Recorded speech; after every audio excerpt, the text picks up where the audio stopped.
Hi everyone, welcome to my channel. Keep learning, keep progressing. This is Satyendra Kumar Singh and today I am going to take you through the second episode of Leadership Attributes, a series of videos that addresses the different attributes of a great leader. In the first episode, we learnt about the vision, which is the very essence of leadership. In the second episode, I'm going to take you through this attribute that is considered to be the foremost of all the virtues, and upon this, all other depends. It is the most identifiable outward traits among all the other attributes. So what's the attribute? Before we get into that, let me take you through this incident that happens to be one of the most defining moments in the history of Indian cricket. 13th December 1989, place Jinnah Stadium, Sialkot, Pakistan. It was the fourth day of the fourth and the final test match of the test series between India and Pakistan.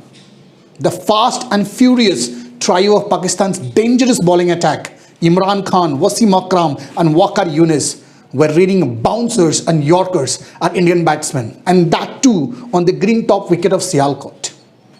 All those who had witnessed that wicket had to admit that on that very given day, it was the toughest wicket to bat on. Experienced champ of the Indian batting lineup, Krishnamachari Shrikant, Sanjay Manjrekar, Mohammad Azharuddin and Ravi Shastri had no answer to the dangerous bowling attack and were back to the dressing room with India struggling at 38 runs for the loss of 4 wickets. Navjot Singh Sidhu survived few early blows and was at the non-striking end, experiencing the heat with no clue whatsoever on how to survive the remaining hours of the day's play. The stage was all set for Pakistan to pierce into the remaining batsmen and wrap up the Indian inning, thereby giving themselves the chance to win the very match and the very series. But then, a small boy, a boy of just 16 years old, a boy of just 5 foot 5 inch, walked out in the middle. And then there was a very typical, a very unusual welcome, a body length bouncer that went him like a zoom. The statement was very loud and clear. This is Wasim Akram, and this is not a gully cricket. This is international cricket at its very best, and you are facing the most dangerous bowling attack in the world right now. But wait, that was just a trailer. A somber instruction of what's going to happen next. Within no time, the ball was in the hands of Waqar Younis, known for sheer pace and reverse swing. He slammed a ferocious delivery at a supersonic speed on the middle of the pitch, and the ball took a sharp bounce and hit the little boy on the nose. Few seconds, and the crowd went into silence, and absolute silence. Navjot Singh Sidhu, watching the scene from the non-striking end, rushed toward him. The Pakistani players rushed toward him. The Indian physio rushed toward him. The little boy was bleeding from his nose. The entire stadium was absolutely stunned and shocked to the core. Even those who had teased him few days back were feeling pity for this guy. All those watching the live telecast, all those listening to the radio commentary, all those Indians and all those Pakistanis were feeling pity for this very guy. Amidst all this, there was just one soul in the entire universe at that point of time who was not feeling pity for this guy. Just one soul. And that was he himself. That was he himself.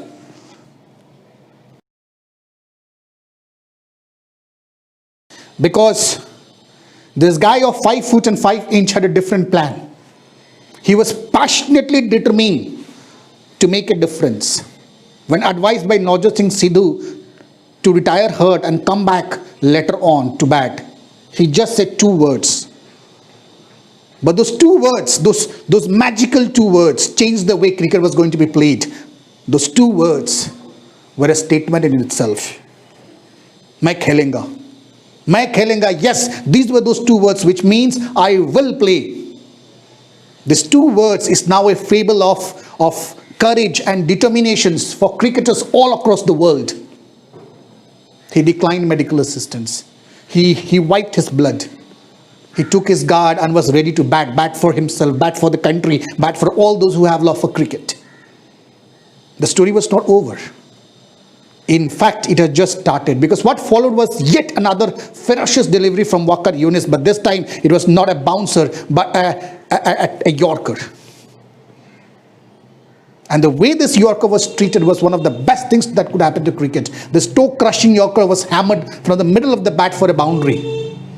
It made the entire cricketing world make a note of what's going to happen next in the next 20 years.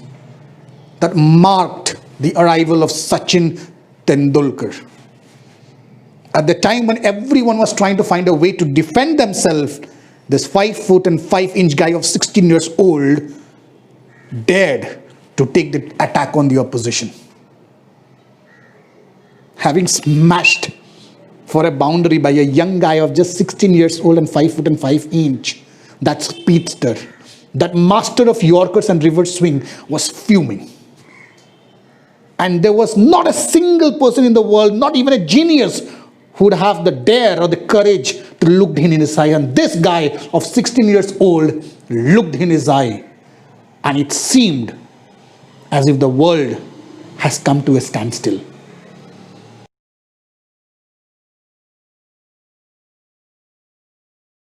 Now let's analyze what transformed that ordinary looking young guy of 16 years and 5 foot and 5 inch into a giant of cricket, a name that cricketers swear by, an epitome of batsmanship. The answer is very simple. It's courage. The courage to fight, the courage to strive, the courage to move forward at every cost. What do you think gave birth to those magnificent, unbelievable shots that he played throughout his career?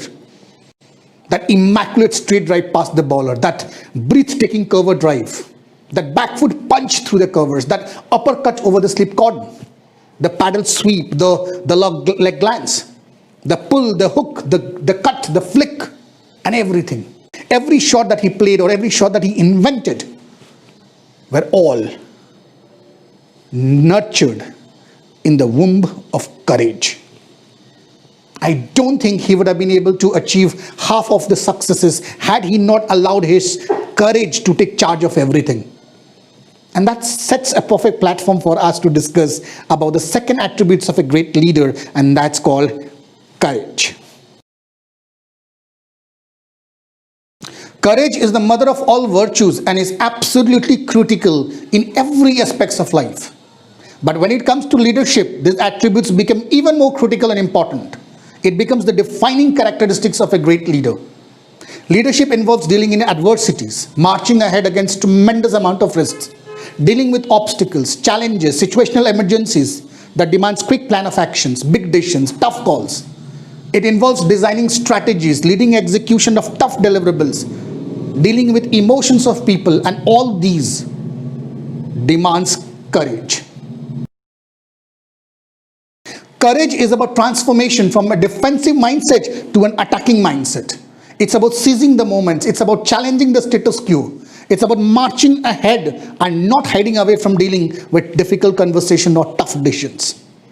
Courage is about fighting out the fear and coming out of the comfort zone to achieve something which is beyond the ordinary.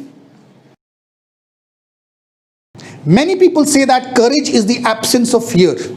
Is it? I don't think so. Fear is inevitable. It was there, it is there, and it will always be there. डर सबको लगता है, लेकिन डर के आगे जीत है. Robert Henlin says that courage is in fact the complement of fear. A man who is fearless cannot be courageous. Courage is in fact the refusal to allow the fear, the doubt, the unfamiliar, the insecurity to take charge of your life and dictate your life. It's the behavior which, when activated, leads to excellence. I recently read a book called as Courage Goes to Work by Bill Treasurer, in which Bill writes that just like any other behaviors, courage can be developed, encouraged, and reinforced. He also categorizes courage in 3 different types, which he calls as the 3 buckets of courage. First, try courage. I'm sure you all would have heard the saying that every journey begins with the first step, and that very step is the toughest steps of the entire journey. That's absolutely true. Let's recollect those first attempts in our life. Be it learning to ride a bicycle or a motor car, jumping in the swimming pool, or standing on our own feet for the very first time, or taking the first assignments in our school or colleges, or even in our organization. Didn't we feel a huge inertia against taking that first step? And I'm sure that it took enormous amount of courage in order to take that first step. Such courage is known as try courage. Try courage is the courage of action and pioneering first attempts. It is also called as the courage of initiative, as it is associated with taking initiatives. It also includes accepting new challenges or assignments or any other possibilities. It involves stepping up and lead something new. Try courage involves fighting against the inertia, which is the fear, and doing something which is unusual or uncommon. One of the best examples of try courage that I can think of right now is the story of Jeff Bezos, the richest man in the world today. In 1994, Jeff Bezos was enjoying a lucrative career with D.E. Shaw, an investment firm, and he became the youngest senior vice president at the age of just 30 years. At one side, he had a lucrative career, but in the other side, there was an inner voice that kept appealing to him to start an online bookstore and harness the benefits of internet. And finally, after an intense battle between these two choices, Jeff Bezos left his job in 1994 and started Amazon.com on 5th July 1995. Imagine the courage that you would have taken. Number 2, trust courage. There is absolutely no doubt that courage is about taking charge, being at the top of everything, roaring fiercely like a lion. But there is also another element to courage. Courage is also about letting go of your control and delegating charge, power, authority to someone else. I have come across many leaders who were great at taking initiatives and pioneering new initiatives. But when it came to trusting their employees and delegating important tasks, engaging others in decision-making process, they were quite hesitant.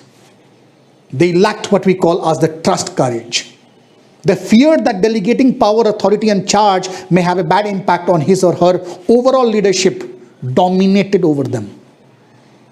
Trust courage is about a transformation from taking charge of everything to delegating charge to others. It's about being open and reflective, listening and following the charge of others whenever required. Third, tell courage. Tell courage is the courage of using your voice. It's a transformation from a state of submissiveness to a state of assertiveness. It's associated with speaking up, asserting your opinion, giving feedback, especially tough feedback. This courage requires conviction. One of the greatest examples of tell courage can be found in the life of Socrates, the Greek philosopher who mastered the courage to speak up what he believed, and he stuck to that throughout his life. In fact, he had to drink hemlock and end his very life for speaking what he believed to be true. Edmund Morins once said, "History admires the wise but elevates the brave." Indeed, courage is the very soul of every major achievements and noble deeds.